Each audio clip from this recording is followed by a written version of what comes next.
नमस्कार विद्यार्थी आणि पालक मित्रांनो, मी किशोर कारसेकर स्टुडंट्स हेल्पलाईन सेंटर मध्ये आपल्या सर्वांचं स्वागत आहे। तर या व्हिडिओमध्ये आपण नायसर एक्झामिनेशन बद्दल संपूर्ण माहिती घेणार आहोत। तर जो आपला लास्ट व्हिडिओ होता, तर लास्ट व्हिडिओमध्ये आपण आयसर एक्झामिनेशन आणि आयसरच्या 7 कॉलेजेसबद्दल या ठिकाणी माहिती घेतलेली आहे। तशीच माहिती आपण नायसर एक्झामिनेशन बद्दल घेणार आहोत। एक्झॅक्टली नायसर काय आहे, नायसरचे किती कॉलेजेस आहेत, हे कॉलेजेसला ऍप्लिकेशन करायची डेट काय असणार आहे, ऍप्लिकेशन फॉर्म साठी रिक्वायर्ड डॉक्युमेंट्स काय असणार आहेत, सोबतच जो ऍप्लिकेशन फॉर्म भरत आहे या ऍप्लिकेशनची फीस काय असणार आहे, अशा इन डिटेल इन्फॉर्मेशन आपण या व्हिडिओमध्ये घेणार आहोत। तर पाहिलं असता आपलं जे नायसर आहे, नायसर म्हणजे national institute of science and education and research, आपण नायसरला कन्सिडर करू शकतो। म्हणजे जेही आपल्या भारताच्या सेंट्रल गव्हर्नमेंट अंतर्गत जेही काही कॉलेज येतं नायसरचं, तर त्या नायसर कॉलेजचा जर लॉंग फॉर्मचा विचार केला, national institute of science education and research आपण या ठिकाणी कन्सिडर करू शकतो। या कॉलेजचे जर आपण लोकेशनचा विचार केला, आपल्या संपूर्ण भारतामध्ये नायसरचे 2 कॉलेजेस आहेत, त्यामध्ये भुवनेश्वर आणि युनिव्हर्सिटी ऑफ मुंबई असे 2 कॉलेजेस आपण या ठिकाणी विचार करू शकतो। या दोन्ही कॉलेजेसमध्ये या ठिकाणी ॲटॉमिक एनर्जी जे रिसर्च सेंटर आहेत, तर हे दोन्ही ठिकाणी आपल्याला उपलब्ध असणार आहेत। तर यामध्ये जर आपण एक्झामिनेशनचा विचार करत असू, तर जो नायसरचा ऍप्लिकेशन फॉर्म आहे, हा ऍप्लिकेशन फॉर्म ऑनलाईन माध्यमात भरायचा आहे आणि नायसरची जी ऑफिशियल वेबसाईट आहे nic.exam.in या वेबसाईटवरती भरायचा आहे। वेबसाईटची लिंक डिस्क्रिप्शन मध्ये दिली जाईल।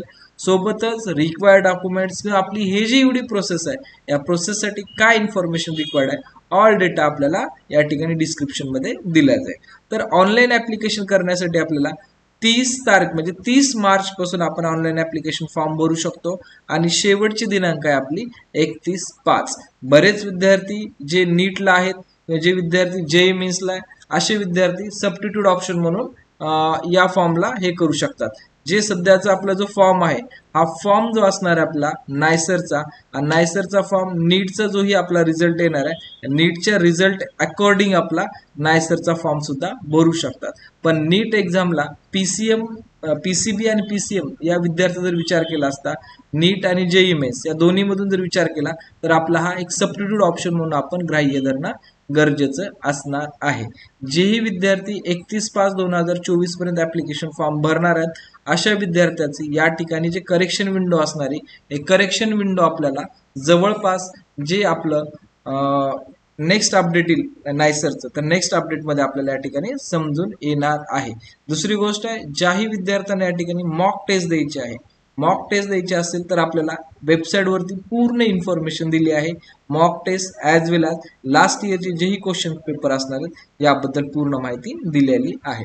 त्यानंतर या ठिकाणी ॲडमिट कार्ड, जे विद्यार्थ्याचा फॉर्म सक्सेसफुली सबमिट होईल अशा विद्यार्थ्याचे 15/6/2024 आपले ॲडमिट कार्ड येणार आहेत आणि या ॲडमिट कार्ड आलेल्या विद्यार्थ्याची एक्झाम जी असणार आहे 30/6/2024 हे विद्यार्थ्याची एक्झामिनेशन होणार आहे। एक्झामिनेशन मध्ये विचार केला असता ज्या दिवशी एक्झामिनेशन होईल त्याच दिवशी आपल्याला आपली आन्सर की सुद्धा या ठिकाणी उपलब्ध होणार आहे। नंतर आपल्याला ज्याही विद्यार्थ्याचं या ठिकाणी एक्झामिनेशन आन्सर की आणि एक्झामिनेशन झाली, अशा सर्व विद्यार्थ्याची 10/7/2024 या ठिकाणी रिझल्ट डेट या ठिकाणी येणार आहे। त्यामध्ये ज्याही विद्यार्थ्याला ऍप्लिकेशन फॉर्म भरायचा या डेट्समध्ये, त्यासाठी काही एलिजिबिलिटी आहे नायसरची। जर विद्यार्थी या एलिजिबिलिटीमध्ये जर फुलफिल होत असतील तरच आपल्याला या एक्झामिनेशनचा फॉर्म भरता येणार आहे।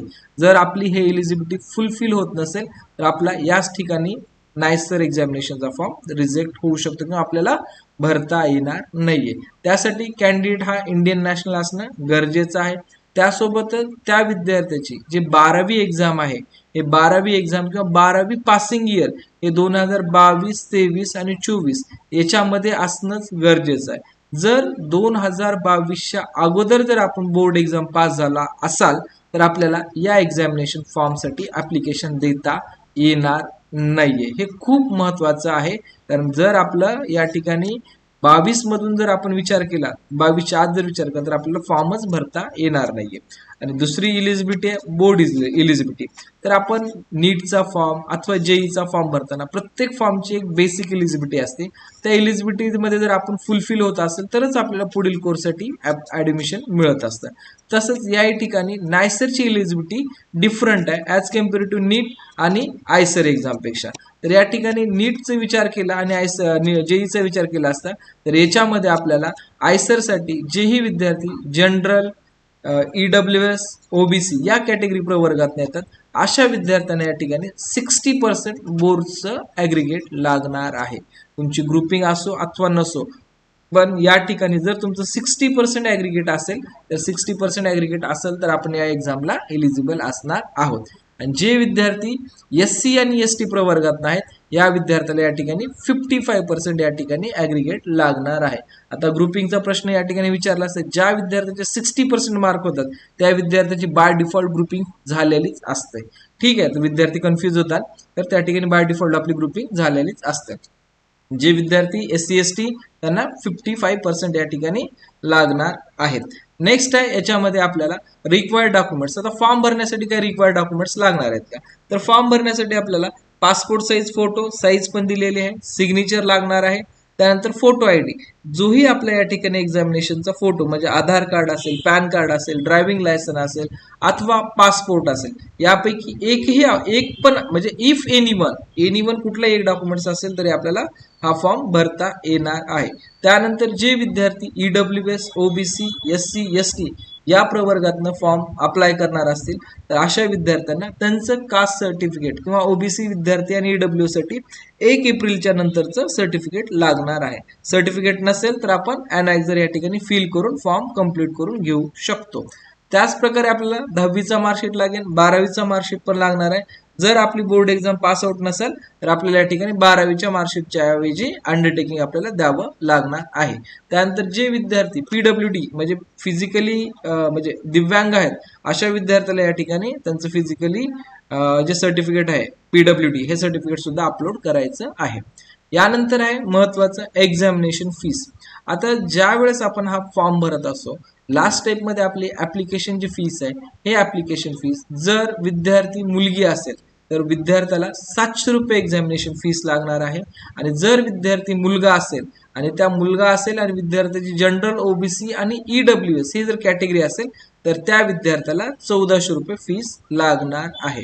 आणि त्यातच जो विद्यार्थी SC ST या प्रवर्गात येत असेल तर अशा विद्यार्थ्याला या ठिकाणी हे जी फीस लागणार आहे हे फीस एकंदरीत 700 रुपये लागणार आहे. फीसचं जे पेमेंट असेल हे फीसचं पेमेंट आपण debit card, credit card, net banking किंवा UPI न सुद्धा आपण या ठिकाणी करू शकतात. नेक्स्ट आहे याच्यामध्ये की आता जे एक्झाम होणार आहे एक्झामसाठी कुठले सब्जेक्ट असणार आहेत, तर बेसिकली एक्झामसाठी आपल्याला 4 सब्जेक्ट असणार आहेत. त्या 4 सब्जेक्टमध्ये आपल्याला बायोलॉजी, केमिस्ट्री, मॅथमॅटिक्स आणि फिजिक्स हे 4 सब्जेक्ट असणार. आता विद्यार्थी या स्टेपला आल्यानंतर थोडं कन्फ्युजन होते की माझा तर PCB ग्रुप आहे तर मी मॅथ कशासाठी देऊ किंवा मॅथ मधले क्वेश्चन मला कसे येतील. आणि जे विद्यार्थी मॅथ ग्रुपचा आहे तो विद्यार्थी म्हणेल मला बायो ग्रुपचे कसे या ठिकाणी अटेम्प्ट करता येतील. तर लक्षात घ्या जरी आपली या ठिकाणी 4 सब्जेक्टची जरी एक्झाम असेल तरी यातले आपले बेस्ट ऑफ 3 कन्सिडर केले जाणार आहेत. सर्वात महत्वाचा पॉइंट आहे, कारण जरी आपण 4 एक्झामिनेशनचे दिले असेल पेपर तरी आपले या ठिकाणी बेस्ट ऑफ 3 मार्क या ठिकाणी कन्सिडर केले जाणार आहेत. कारण ज्यावेळेस नायसर या एक्झाम ऑर्गनाईज करतं त्यावेळेस यामध्ये basic main priority chemistry, physics ठेवली जाते आणि बायोलॉजी, मॅथमॅटिक्स विद्यार्थ्याच्या जसा कल आहे त्यानुसार विद्यार्थी क्वेश्चन अटेम्प्ट करू शकतात. तर त्यासोबतच यामध्ये जे विद्यार्थी एक्झामिनेशन फॉर्म भरतील, फॉर्म भरल्यानंतर ज्यावेळेस आपल्याला सिटी प्रायोरिटीचा या ठिकाणी विषय येतो तर आपल्या टोटली महाराष्ट्रामध्ये किंवा आपल्या संपूर्ण भारतामध्ये 128 एक्झामिनेशन सेंटर या ठिकाणी उपलब्ध करून नायसरनी दिलेले आहेत. आणि या 128 एक्झामिनेशन सेंटर पैकी आपल्याला महाराष्ट्रातले 8 सेंटर या ठिकाणी उपलब्ध आहेत. त्यामध्ये आपला औरंगाबाद आहे, जळगाव आहे, मुंबई आहे, नागपूर आहे, नांदेड आहे, पुणे आहे, रत्नागिरी आहे आणि सोलापूर आहे. हे जे सेंटर आहेत हे आपले सेंटर या ठिकाणी महाराष्ट्रातील विद्यार्थ्यांसाठी उपलब्ध करून दिलेले आहेतच. यानंतर आहे की एक्झामिनेशन रूल्स. आता एक्झामिनेशन रूल्सचा विचार केला असता तर एक्झामिनेशन रूल्स मध्ये candidate must reach the test venue at least 90 minute before the examination commence. ठीक आहे, जे विद्यार्थी या ठिकाणी एक्झामिनेशनला जाणार आहेत अशा विद्यार्थ्याला एक्झामिनेशन हॉलवरती 9 पर्यंत जाणं म्हणजे 90 मिनिट अगोदर जाणं गरजेचं असणार आहे.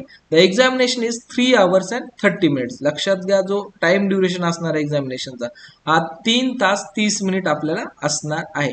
It will be start at 9 AM for the first session and 2:30 PM for the second session. याच्यावरनं तुम्हाला एक लक्षात आलं असेल, जेवढेही आपल्या भारतामध्ये ऍप्लिकेशन जातील त्याच्यामध्ये आपले 2 सेशन होणार आहेत. पहिलं सेशन स्टार्ट होईल 9 AM ला, दुसरं सेशन स्टार्ट होईल 2:30 PM ला. 2 सेशन वेगवेगळे असतील आणि दोन्ही सेशनसाठी आपल्याला दोन्ही सेशनसाठी जे पेपर असतील हे क्वेश्चन पेपर सेट सुद्धा डिफरंट असणार आहेत. त्यामध्ये कॅन्डिडेट यामध्ये जर विचार केला असता तर जे तुम्हाला नीट जेई साठी एक्झामिनेशन हॉलचे रूल्स रेग्युलेशन्स होते त्याच प्रकारे या सुद्धा एक्झामिनेशनचे रूल्स रेग्युलेशन त्याच प्रकारे असणार आहेत. ठीक आहे, नेक्स्ट आहे याच्यामध्ये क्वेश्चन टाईप. आता क्वेश्चन टाईप कसे असणार आहेत आणि हा पेपर कसा असणार आहे. आता जे विद्यार्थी नीट देणार आहेत या विद्यार्थ्यांसाठी हा पेपर थोडा नवीन असू शकतो. तर नीट आपली pen and ball paper exam आहे आणि जे आपली आयसर एक्झाम आहे आणि नायसर एक्झाम आहे, ह्या दोन्ही एक्झाम जे असणार आहेत आपल्या ह्या CBT टाईप असणार आहेत, म्हणजे कॉम्प्युटर बेस्ड एक्झाम असणार आहेत. तर या एक्झाम टोटल आपल्या ऑनलाईन एक्झाम होणार आहेत. तर यामध्ये the question paper will consist of 4 section, म्हणजे जोही आपला क्वेश्चन पेपर असणार आहे हा आपला क्वेश्चन पेपर 4 सेक्शन मध्ये डिवाइड केला जाणार आहे. त्यातल्या प्रत्येक सेक्शनला, म्हणजे प्रत्येक सेक्शन म्हणजे काय, ही प्रत्येक सब्जेक्ट अनुसार एक सेक्शन तयार केलेलं आहे. त्यामध्ये फिजिक्स आहे, केमिस्ट्री आहे, बायोलॉजी आहे आणि मॅथमॅटिक्स आहे. प्रत्येक सेक्शनसाठी आपल्याला एक 16 मार्कचा एक सेक्शन वेगळा केलेला आहे, आपण कन्सिडर करायला हरकत नाही. आणि या प्रत्येक सेक्शन मध्ये जर विचार केला प्रत्येक सब्जेक्टसाठी 20 क्वेश्चन असणार आहेत.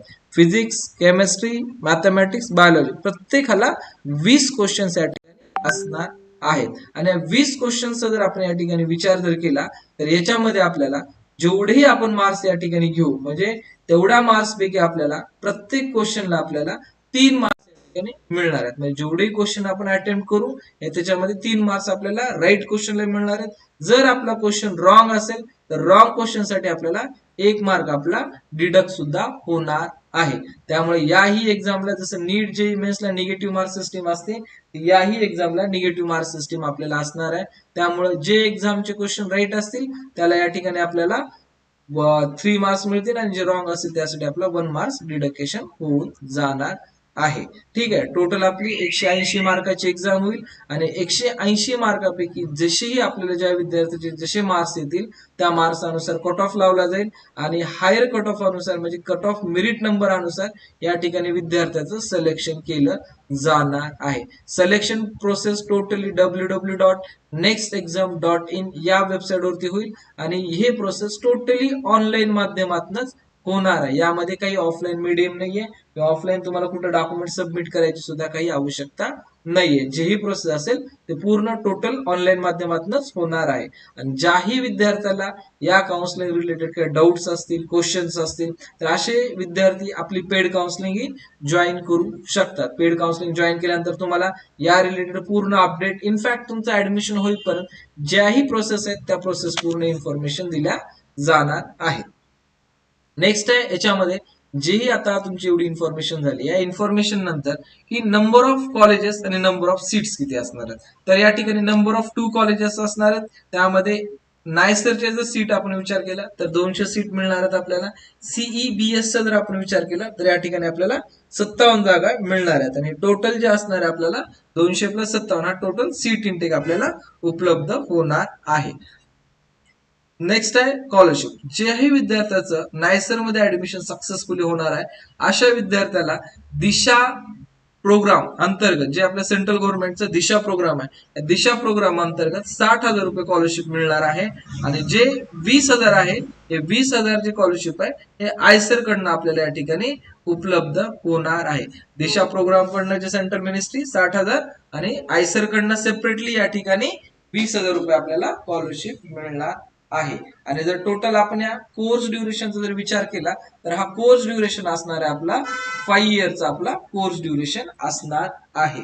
ठीक आहे, या व्यतिरिक्त विद्यार्थ्याला काही अडचणी असतील, काही क्वेश्चन असतील तर कमेंट मध्ये विचारा. ऍज सून ऍज पॉसिबल मी तुम्हाला त्याचे आन्सर देण्याचा प्रयत्न करणार.